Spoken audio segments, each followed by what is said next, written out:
Alrighty, Knicks fans, Game 3 is set for tomorrow. We're heading back to the Garden, tied up at 1 apiece. You're watching Knicks Now by Chat Sports. I'm your host, Marshall Green. We're going to be joined by producer Patrick Siepman coming up here in a quick second. And with the game tomorrow, we're going to go through, I have my 5 keys to victory. Patrick Siepman has his 5 keys to victory. And we're going to go through all of those. What the Knicks have to do if they want to win, in my opinion, a must-win ball game in Game 3. I am happy that the Knicks are coming back to MSG with a split. But if you lose Game 3 at the end of the day, what's the point of getting the split? At this point, you're tied 1-1. If you just win every game at Madison Square Garden, that's enough wins, that being 4 to punch your ticket for the second round of the playoffs. So we'll go through our keys to victory coming up in a second. But I want to hear from you guys. Give me your keys to victory.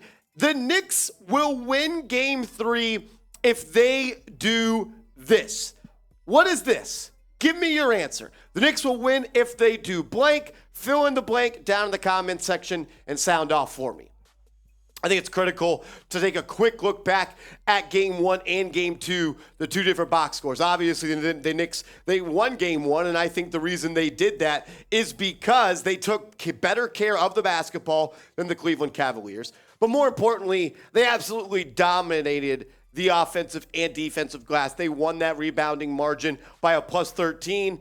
That was a key reason for me. Also, they held the Cavs to under 33% from downtown. They were solid at defending the perimeter. It wasn't a great game by any means for the New York Knicks, but they won in what I would call a rock fight, which I think that style of play is more beneficial for the New York Knicks. But in Game 2, the Cavs, they answered the bell. They came out and hit you in the mouth a couple of times. You were bleeding and you never bounced back and you never threw another counter punch for the New York Knicks. The Knicks, they did not shoot well overall. 36% from the deck, 24% from downtown. But the reason you lost Game 2 is the reason you won Game 1.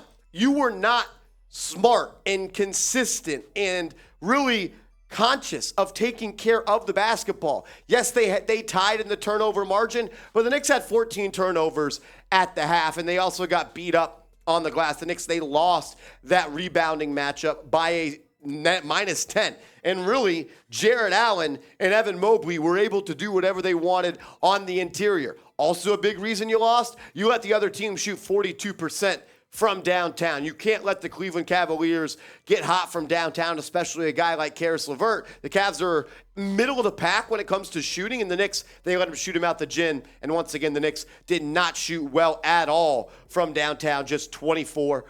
So now that you got a good feel of what happened in Game 1 and Game 2, I want to bring on producer SIEPS here. And SIEPS, you can get rolling right here. Your number one key to victory. Number one for me, and we kind of talked about the discrepancies between Games 1 and 2.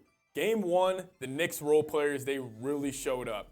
Game 2, they didn't show up at all. You know, kind of the old saying in the NBA playoffs is role players always play better at home. I'm looking at guys like Immanuel Quickley, Quentin Grimes, even Josh Hart. No, Hart had a good Game 1, but didn't really have the same impact that he did in Game 2. Marsh, I'm going role players at home. If I think of the Knicks role players, you could somehow get 7, 8 threes from those 3, even throw Obi Toppin in there as well. I think the Knicks got a good chance. Yeah, and I love this point as well because think about it like this. The Knicks, their biggest strength in this series is their depth and the guys that they actually have coming off the bench. Yep. Knicks have one of the best benches in the NBA, and their bench outplayed the Cleveland Cavaliers bench in Game 1. Game 2, the Cavs bench outscored the New York Knicks bench, and the Cavs really got a huge lift from LeVert. That was big, no doubt. He got hot from downtown, but that's kind of what we were expecting. I remember saying it in the pregame. I felt like the Cavs were going to have a bench player or a role player go off in Game 2, and that's what we saw. We also saw Darius Garland answer the bell, but I'm looking for the same thing as that. The Knicks role players, the guys that have carried this team, when a guy like when a guy like RJ Barrett or a guy like Jalen Brunson or Julius Randle were off the court, these guys found ways to be effective because so far, Immanuel Quickley hasn't been great. No. Quentin Grimes hasn't been great. Obi Toppin hasn't been great. And when you look at what Immanuel Quickley did in Game 1, Seeps, he gave you nothing. He gave you nothing. I mean, 0 of 5. Marsh said it in the watch party. during game 2. He got his first field goal, was it halfway through the third Halfway quarter? through the third quarter, he got his first field goal of the series. And I feel like the stats for game 2 for Quickley were a little bit misleading because, look, he didn't score his first bucket until midway through the third quarter, and he ended up with 4 field goals overall, but those were all garbage time points and just putting makeup on a really bad loss for the Knicks. Quickly, I know we're going to talk about him a little bit more, but he's the guy that I think that's got to get it going. But for me, my number one key to victory is Quentin Grimes. He needs to show up. So much of what Quentin Grimes does benefits the New York Knicks, and the Knicks are one of the best teams in the NBA when Grimes hits his shots. And he just hasn't done that so far throughout this series. In game 2, yes, he finished with 4 points and 2 assists and 3 rebounds, but that's not great by any means. In game 1, he didn't really have that big of an impact. He finished with those 2 clutch free throws. He had that 3 that he banked in. He clearly wasn't all that confident in game 1. You need him to bang home like 4, 5, 6 threes. When he hits his threes, the Knicks are a winning basketball team. And I'm honestly talking more so about Grimes as the key because I don't know how much longer you can really play R.J. Barrett in this series. And that's kind of where I'm at. Barrett versus LeVert. Coming into this series, who out of the kind of third options for each team, who's going to show up? Karis LeVert, he dominated game 2. I think he ended up with about 24 points. And R.J. Barrett, he's been non-existent throughout this series. RJ's really struggled. I mean, he's shooting 24% from the field. He just really hasn't lived up to any expectations, hasn't lived up to that contract. If somehow RJ can win that matchup in games 3 and 4, I'm pretty confident in the Knicks. Yeah, they need him to hit some shots. That's what it comes down to. RJ has to hit some shots. So far this series, he is 6 of 25 and 1 of 8 from downtown. So you're not going to win the series if R.J. Barrett's shooting 24% from the field and 12% from downtown. For me, another big key for me is Julius the shot maker. How many times did we see Julius Randle this season have really prolific scoring games? But it wasn't because he was bullying his way to the paint. It wasn't because of point-blank shots. It was because Julius Randle was taking tough shots and making tough shots, and that's what they need in this playoff series right now from Julius Randle. When you look at game 1, he had 19 and 10. Obviously, I thought he played winning basketball in game 1, had that great offensive rebound. I thought he got the Knicks started really in that first half when Jalen Brunson missed time and only played 9 minutes because of foul trouble. But in game 2, I felt like maybe, I don't want to say the energy or the effort, but just like it felt like something was missing from Randle, and the fact that he had 6 turnovers and 1 assist in game 2, you need him to show up. You need the scorer of Randle to show up. Let's get a 35 piece. In game 3 or game 4, Sieps, I need Julius Randle to win one of these games for the New York Knicks. Look, Tom Thibodeau has called him time and time again the engine for this offense. It's time for him to show up and give you a game that, as Knicks fans, and he can be proud of, which, look, if Randle gives you 30, you're going to win because just too many options for the Knicks. Hopefully it comes in game 3. We will be live for game 3 tomorrow, Friday at 6:30 p.m. Eastern time. We will go live an hour before tip-offs. So join us then, subscribe to the channel, and turn your notifications on. Watch parties have been awesome. Over 37,000 people tuned in game 1. Over 40,000 people tuned in game 2. Game 3, it's going to be a movie at the Garden. You better be there.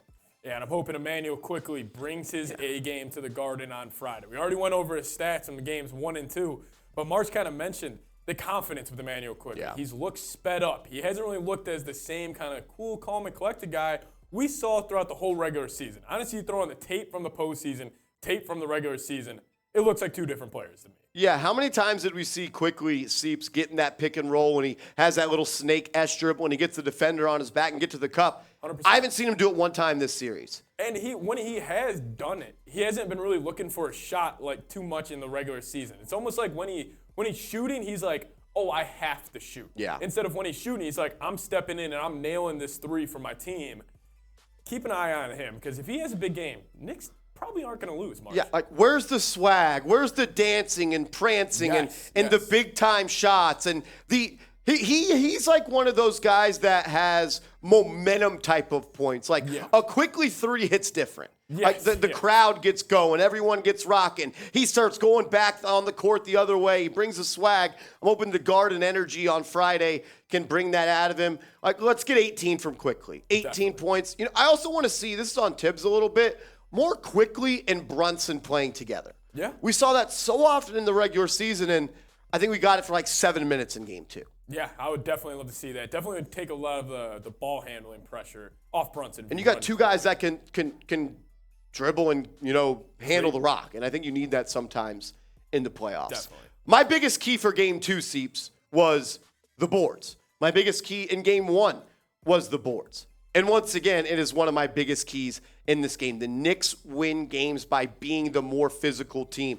Mitchell Robinson, I thought he had a good game. 4 blocks in game 2, but it's not just him that has to bring it. You need Randle to bring it. He had less rebounds in game 2 than he had in game 1. Hartenstein needs to bring it. And it needs to be a team effort because Sieps now, and I made this, somewhat of a metaphor comparison, when the Knicks beat up the Cavs game 1, they were the big bro. They were the older brother. Yep. The Cavs then became that little brother. But the Cavs, the little brother, went out and then beat up the big brother in game 2, and now they're kind of having that confidence. Knicks need to knock them down a level and let them know that we are the big dogs. We own the paint. The glass is ours. And like you said, kind of multiple times throughout these videos, they're not a good rebounding team. They were 20th overall in rebound rate on offense and defense. They are not a good rebounding team. No.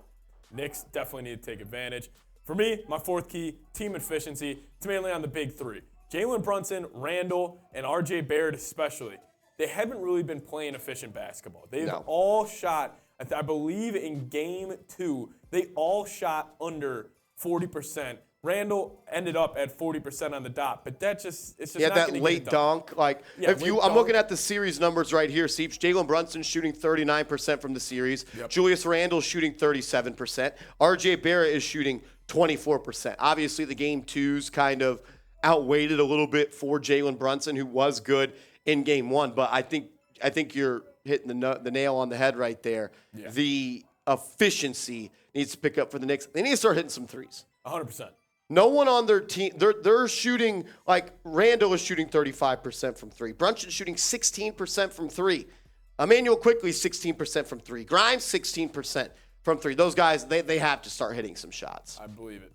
For me, this is a huge key, and it's home court advantage. I had the stat pulled up a second ago, but the Cleveland Cavaliers, I'm going to Google it real quick because I don't want to say it and not be right. I'm pretty sure the Cleveland Cavaliers are below 500 on the road. Yes, this season the Cleveland Cavaliers are 20-21 on the road. The Knicks were not a great home court team this year, but it wasn't playoff basketball at Madison Square Garden. It needs to be a zoo out there. They need to feel the pressure. I want to feel the defense chants going on early on in this game, and I need to be loud from the tip. Knicks fall behind. Let's knock it out of the game, Knicks fans. If you're going to the game, be loud, be proud, root on this team. The Cavs Sieps are full of young players without playoff experience. The only one that really has it is Donovan Mitchell. Let's make it a ruckus environment. And to that note, Darius Garland, 23.3 points per game at home during the regular season, only 20 points per game on the road. Take him away. It's going to be probably the Donovan Westbrook-Mitchell show for the Cleveland Cavaliers. You're hoping so. My 5th key, it's kind of chalk. Hungry dogs run faster. We saw that in game 2 with the Cavs. That energy they had throughout the entire game, the sense of urgency, just the confidence, the kind of looseness they were playing. This Knicks team, if you lose this game, Marsh, you're in trouble.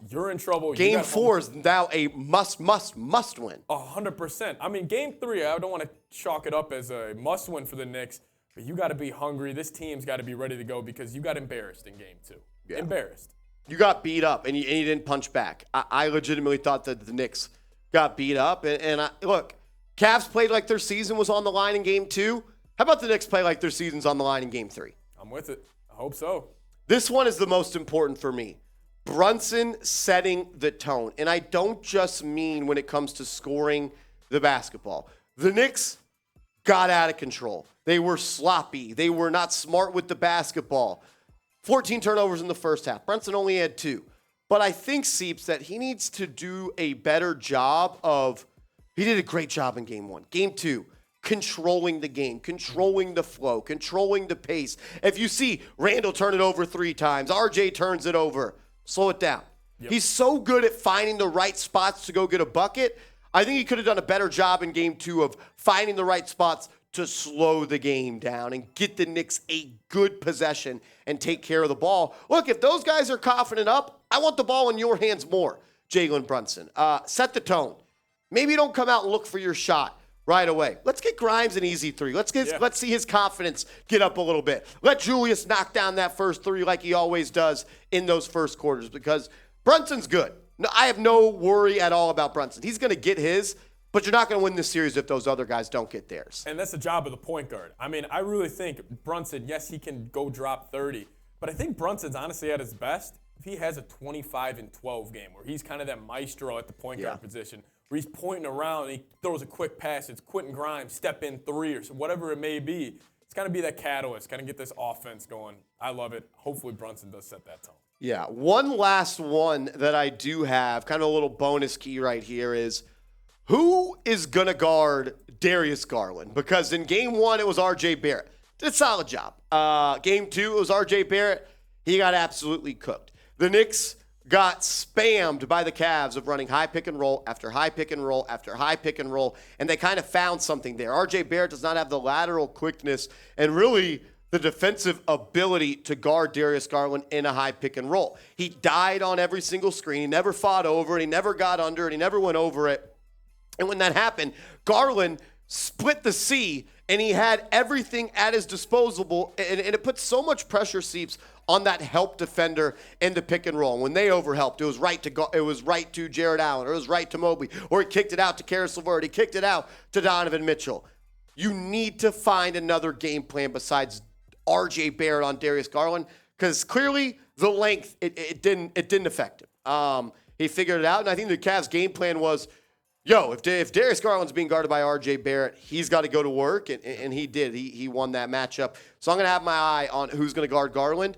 Look, if RJ Barrett, he doesn't have to play 30 minutes. Sieps, think about this. Yes, he was a 3rd overall pick. He's 22 years old. You know who was the 5th overall pick in the draft and is 22 years old? Isaac Okoro. How many minutes did Isaac Okoro play yesterday? 2 days ago. Lot. The answer's 2. He started the first half, never came back in. That's what good coaches do. They don't care about egos. They don't care about a player being fragile and getting their feelings hurt. If the best way for the Knicks to win is with RJ Barrett off the court, and I'm not saying it is, but I kind of am, you got to take him out. Yeah. You got to do what's best for the team at this point. Honestly, let Josh Hart and Quentin Grimes hound Garland and Donovan Mitchell. I would love to see that. Even old Deuce. We saw him at the end of the 3rd quarter. And he strapped him up for a play. He brought that energy, and that stuff like us, it fires up the fans. It fires up his teammates. Like, that's how just so kind of a moved chess piece Tibbs could kind of have in his back pocket on Friday night. Go throw Deuce McBride out there. I guarantee you MSG would give him a round of applause, and I think the teammates would respond very well. And I don't want to just shit on RJ Barrett here, but this has to be said. The fact that he has played the 3rd most minutes on the Knicks this series is a joke. Yeah. He has played... I agree with you on that. 17 more minutes than Immanuel Quickley. He's played 15 more minutes than Quentin Grimes. He's played more minutes than Josh Hart. That's unacceptable. That is unacceptable. RJ is a fine player. If he can't hit shots, why is he on the court? We don't need any more rim attackers. Clearly, we had a problem going to the rim last time. He's got to step up. That crowd's going to turn on him. Look, I think the Knicks will and can win Game 3, but I think all of our 10 points are very, very on point. And look, I think it comes down to this. You out-rebound them, you take better care of the basketball, and in the 4th quarter, with 5 minutes left, you can go win the game. I really think it's that simple. Yeah. I really do. But let me know, who do you got winning this game? Type NYK for the Knicks or CLE for the Cavs. Appreciate you guys tuning in. Remember, we are going to be live on the channel for a watch party tomorrow. Like this video if you made it this far in the show. Let's go, Knicks. See you later.